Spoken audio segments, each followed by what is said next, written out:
Magandang gabi mga kabeshi ko. Now, cooking time na again.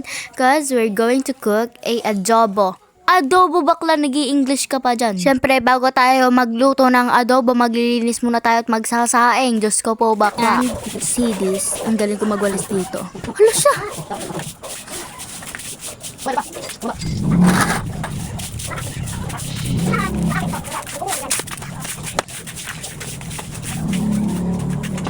And next, maglalakas-lakasan na naman tayo. Ililipat natin dito yung lamesa. Ayan na! Oo, di ba ang galing ko? Hindi ko na napakita sa inyo kung ano pa mga nilinis ko. Ngayon, lilinis ako naman muna tong manok. Kasi nga magluluto na nga tayo ng adobo. Lilinisin natin siya ng 3 times. First pa yan. Alam ko mga bay, balala ko dito maghugas. Kasi alam niyo naman ako ganito ko katamad. Nililinis ako talaga siya maayos. Ayoko kasi na may maiiwan. Kasi alam niyo naman ako maarte. Hoy, joke lang. Hindi naman sa ganun mga bakla. Sadyang gusto ko lang talaga na sobrang linis. Second na! Ganyan talaga ang buhay. Kailangan talaga malinis yung ating lilinisin. Kasi naman yung ano ba dyan, hindi malinis ang kalooban. Tapos napakasama pa na ugali. Hoy, joke lang. Nagkwento na ng masama. Saan bakla? Pangatlo. Hoy! Pare, ang pangatlong to, lilipat na natin to sa ating kawali. Ayan na, lilipat na natin. Oh.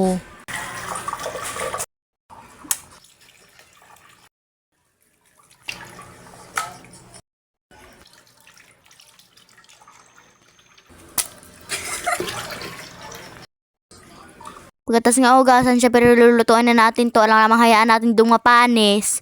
Hoy, joke lang. O, buksan mo na bakla. Bagal ha. Samahan niyo ako sa labas dahil bibili tayo ng ating ingredients.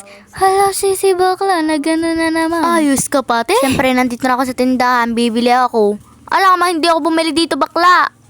Bawang at sibuyas at saka ketchup ang ating bibilhin. Dahil yun ang sabi ni Mother. Hala siya si Mother daw. Siyempre, need na nating haluin ng ating niluluto. Alangan naman nating hayaang masunog yan at maubos yung tubig. Hoy, parang pinirito na yan bakla. Wala kang magagawa bakla. Masipag talaga ako.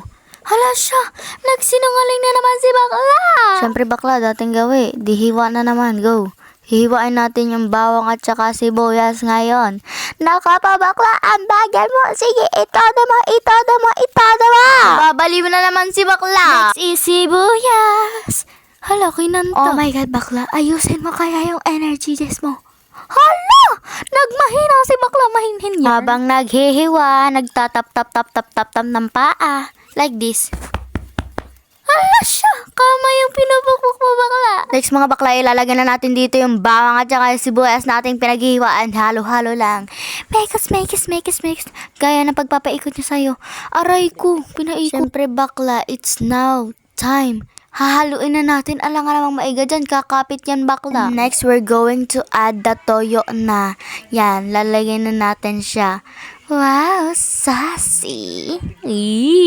Saucy daw. Next, we're going to add some water. Nag-English na naman si bakla. Parang loko. Ilagay mo na yan. Nagbabagal-bagal ka na naman dyan. Go lang bakla. Siyempre bakla, halo-haloin na natin yan. Ikot-ikot lang, halo-halo lang.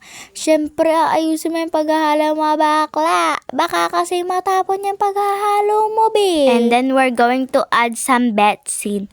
Bitchin lang bakla. Then halo lang ulit. Go bakla, halo lang ulit. Go, halo mo pa. Haluin mo pa bakla. Ayusin mo, haluin mo pa. Ala siya, mukha na siyang masarap. Ang sarap kumain. Rar. And then next, we're going to add some pamanta. Anong pamanta? Paminta bakla! Ayos ka pala! Sobrang arte mo naman. Paminta lang yan. Oo, ka talaga. Sharat! Halo-halo na. Ayan na. Nagkakamera na siya ng texture. Taste test time. Panigurado na busog na naman talaga yung bakla na yan. Kasi kanina pa talaga nakikita ko sa pagmamukha niya. Nagutom na talaga siya. Sige, go subo. Oh, yum! Perfect! See you in my next vlog. Thank you for watching. Bye-bye!